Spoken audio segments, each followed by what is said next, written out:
Hello yogis, my name is Kimmy and this practice is what I shall call the yoga practice for non-yogis. So it's pretty much just a stretchy class, mostly on the floor. It's geared toward people who maybe have never done yoga or done it once or twice and thought like, that's not for me.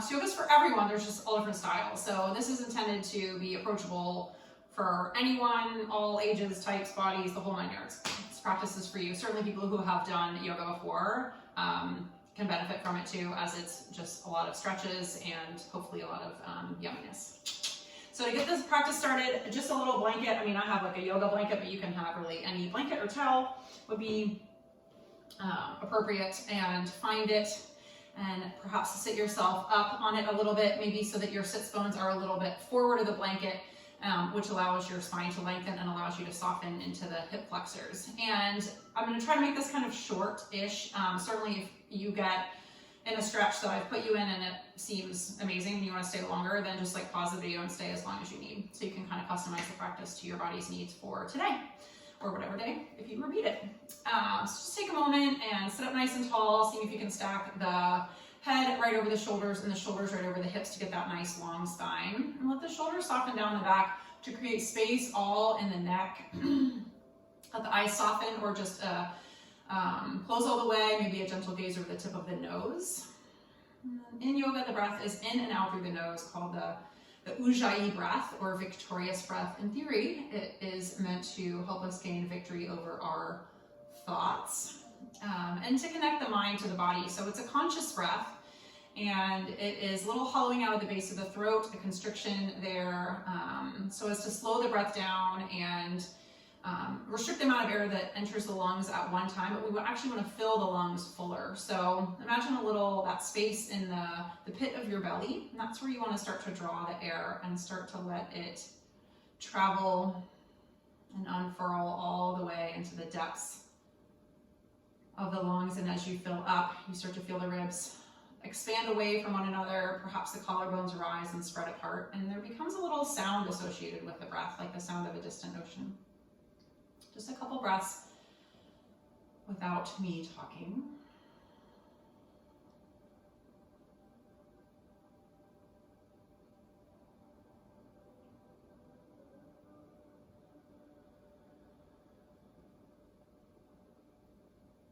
Let the eyes flutter open. We'll just start to stir the pot. So it doesn't matter which way you go, just start to move from the hips and take the torso around. You can start small, like you're making a narrow ice cream cone. And perhaps you start to make it a little bit bigger. Maybe you start to drop a shoulder toward the opposite knee. You can start to incorporate a little bit of cat and cow into it, so that when you come to the back, you tuck the tailbone in the chin, and when you come forward, you broaden through the collarbones. Starting to get a little bit of blood flow, a little bit of movement. One of the purposes of yoga is to unlock stuck energy, so just finding that movement, the asana part of the practice, and then come back up to the top and just switch the crossing of your legs. Remember which way you had gone, and start to move in the opposite direction. I think I went the other way.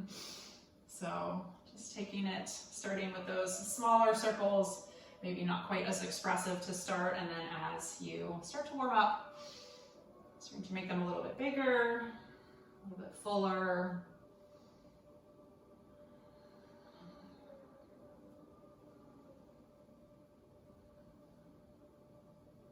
And one more full cycle around.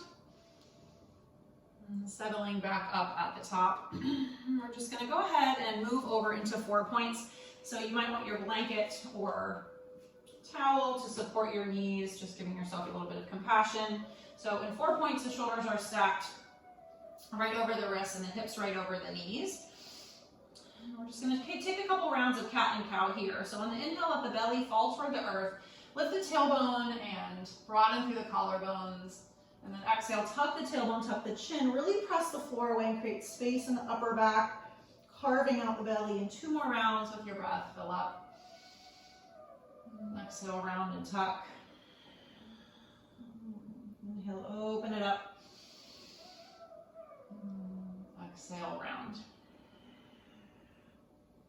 Inhale, come back to a neutral spine. Find a little side body stretch. So you're just gonna leave the hands where they are and drop the right elbow down so that that right forearm comes onto the mat and it's coming a little bit closer to your right knee. And then just pick up the left hand and walk it way over to the right. So maybe it's a little bit farther forward or in line with the right hand, and ground through that left hand. And then bring energy to your left hip and pull that back in space. And then imagine if you were looking at yourself from above, you'd look like a bow. So you're gonna press the outside of that left armpit toward the front of your mat. So you're making a little arc from the left pinky to the left hip. Inhale, come back. Place the left palm down and then just let the left forearm drop and reach the right arm way over to the left. Again, ground through that right hand and then pull the right hip back and push the outside of the right arm or armpit toward the front of your mat to create that rainbow from the pinky to the hip.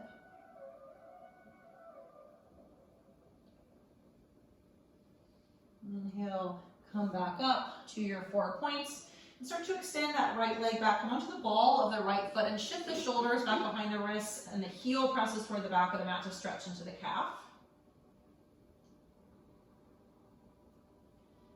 And then lift that right leg up and reach it at a 45-degree angle over to the left, onto the ball of that left foot, and then shift the shoulders back and off to the left. So you're stretching into that left piriformis to get a little bit better view. I'll come at it this way from you. So this is where you're going here. So you can see my hip is angled over to the left, sinking into it.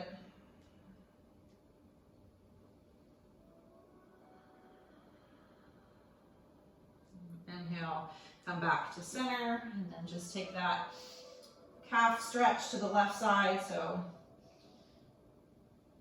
pressing firmly into the palms, tractioning them forward. Keeping a little softness in the elbows, not ever locking out the joints. And then lift that leg up, bring that left foot over to the right and sink into the right hip. So the shoulders move behind the wrist and over to the right of it. Just working into that piriformis and glute region on the right side.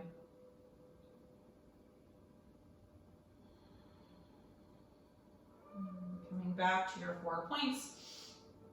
And just walking your knees back a little bit, coming all the way onto the belly, so you can let the pelvis rest on that blanket, no big deal. And we're gonna just open up the heart a tiny bit, so bring the hands out at a 45-degree angle and come up onto the fingertips. And then let the forehead rest on the mat or the chin for just a moment. And always when we come into these kind of cobra poses, we're gonna keep a little softness in the elbows. So we're gonna start here so that hands are just angled out at a 45-degree angle from the shoulders, and then start to soften the shoulders down the back. Let the glutes be relaxed, tops of the feet on the mat, and start to lift up. So a little baby cobra pose, little spinal extension, keeping the neck long, so looking just barely in front of you. Take one more big breath in there. And then lower back down. If that felt like a big enough back bend, or if your low back was unhappy with that at all, then don't go any further. Maybe walk the hands farther away from you. But if you need a little bit more, just walk the hands in on that angle and start to lift up again on a breath in. So it's a little bit bigger cobra here. Still a bend in the elbows always. One more breath in. Exhale, lower down. Again, you can stay there. If that felt like too much, you can retreat or a little bit farther in and start to lift up.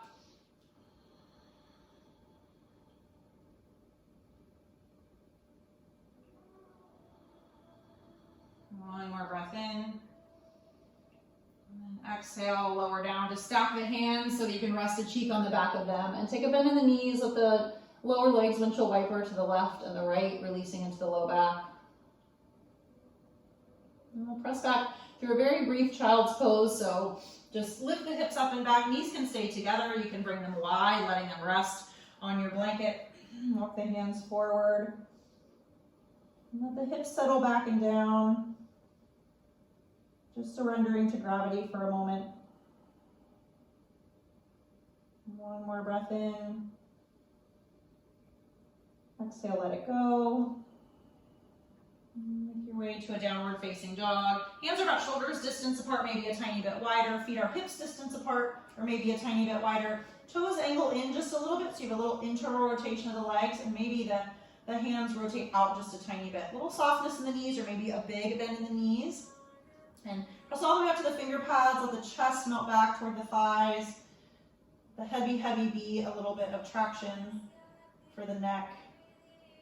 And then start to rise up high onto the balls of the feet. Tiptoe them all the way up between the hands. Just leave that blanket there. You might want it in the future. Feet stacked under the hips. Little softness in the knees. Hold onto the elbows. And then find the anterior tilt of the pelvis. So the tailbone is lifting up toward the sky. There's a little engagement of the core to support the low back. And then press the forearms toward the earth to create space in the upper back. Maybe find a little figure eight sway here.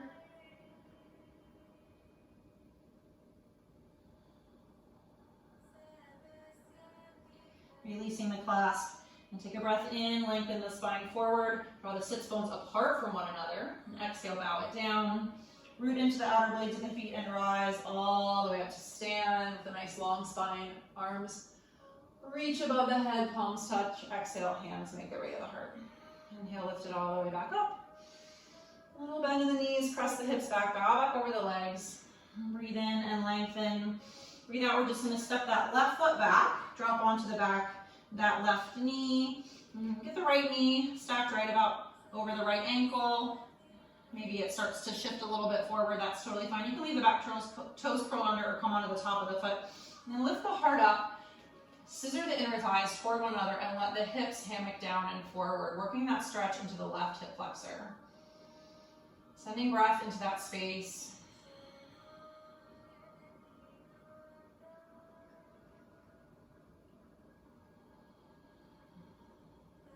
One more full breath in. Stay for the exhale. Inhale, start to lift back up a little bit, curl the toes under, lift the knee, and on the exhale, just bring the left foot up to meet the right. And start to take that to the other side, or right foot steps back. It's a pretty long stance, drop the knee, maybe top of the foot makes its way onto the mat. Lift the heart up, and then draw the left hip back, the right hip forward, and start to soften the hips down and forward. Broadening through the collarbones, energetically drawing the shoulder blades toward the spine.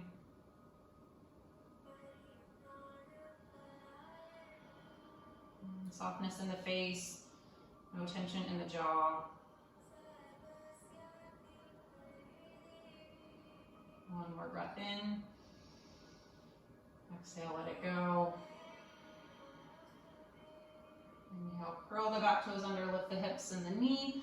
Step the right foot up to meet the left. Breathe in, lengthen, breathe out, bow. And then walk the feet together. You can leave them under the hips, it really doesn't matter. And start to bend the knees deeply, come up onto the balls of the feet. And see if you can work the heels to stack right over the balls of the feet, stretch into the arch of the foot a little bit. Still supporting yourself with your fingertips. We're just going to make our way from here right onto the back body. So start to lower the heels back down. Maybe give yourself a little support to make your way down. You can leave the blanket there, or you can set it off to the side. Either way is fine. So we're going to come all the way onto the back body and hug the knees into the chest. Give them a squeeze. And then we will extend the right leg out long. Let it land on the mat and hug the left knee in. And draw it lateral to the rib cage. Roll through that left ankle one direction and then the other.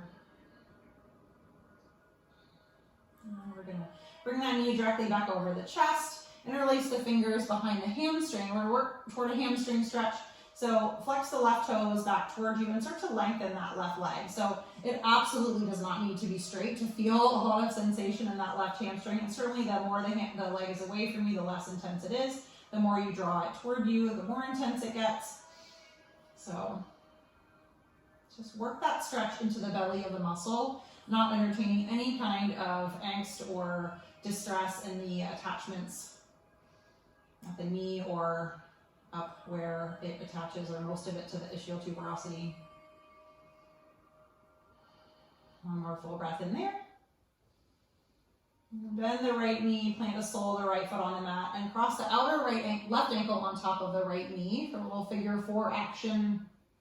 So keeping that left ankle flexed and gently press the left knee away from you, and perhaps this is where you stay. If you feel some sensation in that left piriformis glute region, you stay right there. If that's not enough, or you want more, you can pick up the right leg and interlace your fingers behind the right hamstring or the right shin.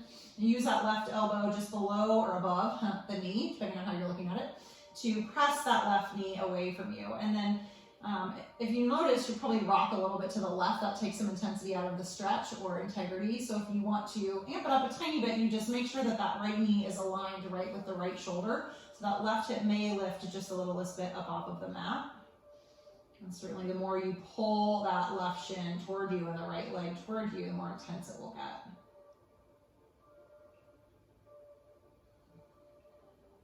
One more full breath in. Exhale, just keep the legs as they are, but set that right foot down.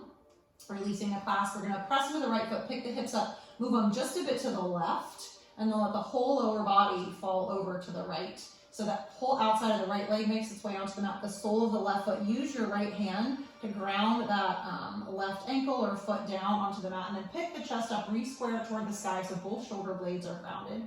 And then you can bring the left thumb to the left hip crease or just energetically press that left knee away. So this is one of those stretches that takes a little bit of energy to get it into the right spot. If this knee is caving back toward me, I'm not going to feel much. We're not in the region that I'm trying to target. So I'm trying to get that QL on the low back of the left side. So squaring the chest, pressing that left knee away from you. Maybe that left arm reaches out to the side. If it's okay with your neck, you can look over the left fingertips.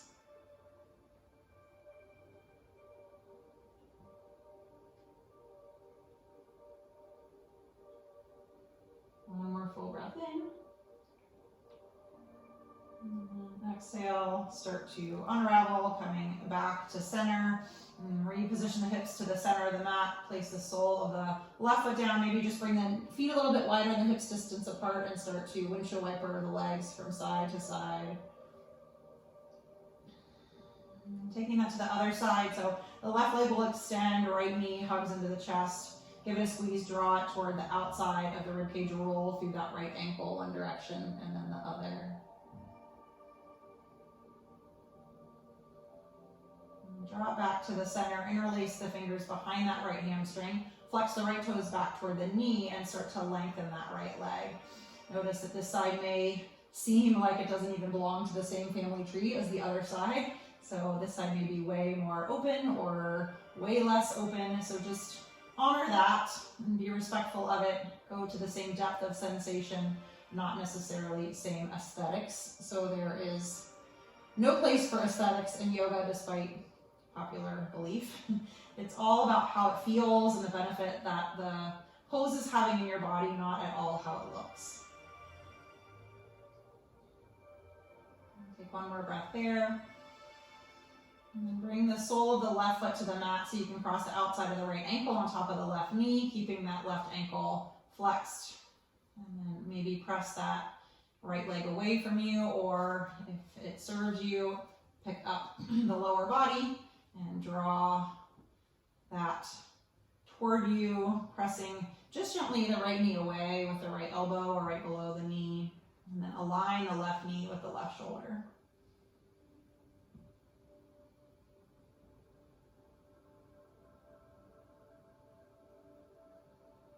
One more full breath in. Let the left foot settle back to the earth. Release your clasp, pick the hips up, move them just an inch or two to the right, and let that whole lower apparatus drop over to the left. Grounding the right foot on the mat and grounding it with your left hand, maybe right thumb comes to the right hip crease, presses that leg away, or just you energetically press that away, and the right arm extends out to the side, perhaps a soft gaze over those fingertips.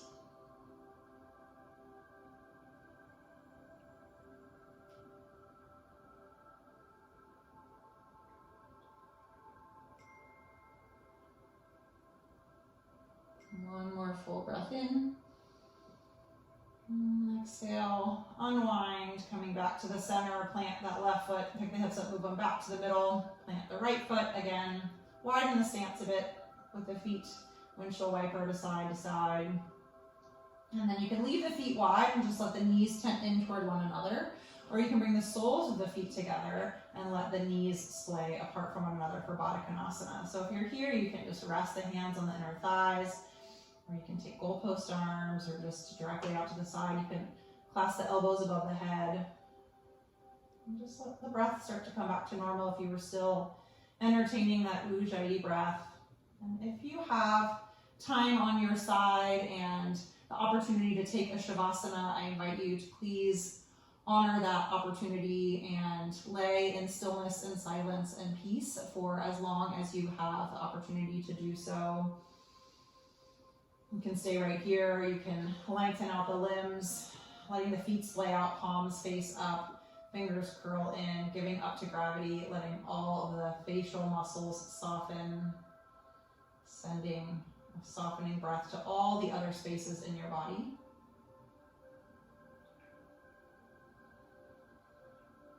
If you are on a time constraint and need to get going, just curl the knees into the chest, give them another squeeze. If you're in Shavasana, just turn me off. Start to roll over onto the side body into a side lying child's pose, just using the pillow or using the upper arm as the pillow for your head for a moment. Pausing once more before we re-enter our days, hopefully with a little bit more space in both the tissues and the mind. Gently start to press yourself up into a comfortable seat. Just close the practice with one 3-part body blessing. So on the inhale, let the arms float above the head, palms touch. On the exhale, thumbs traverse through midline, pause at the third eye for gratitude in our thoughts. Land at the lips for kindness in our speech, and the heart for love in our intentions. May all beings everywhere be happy and free. And may the thoughts, words, and actions of our own lives somehow contribute to that happiness and that freedom for all. Om Namaste.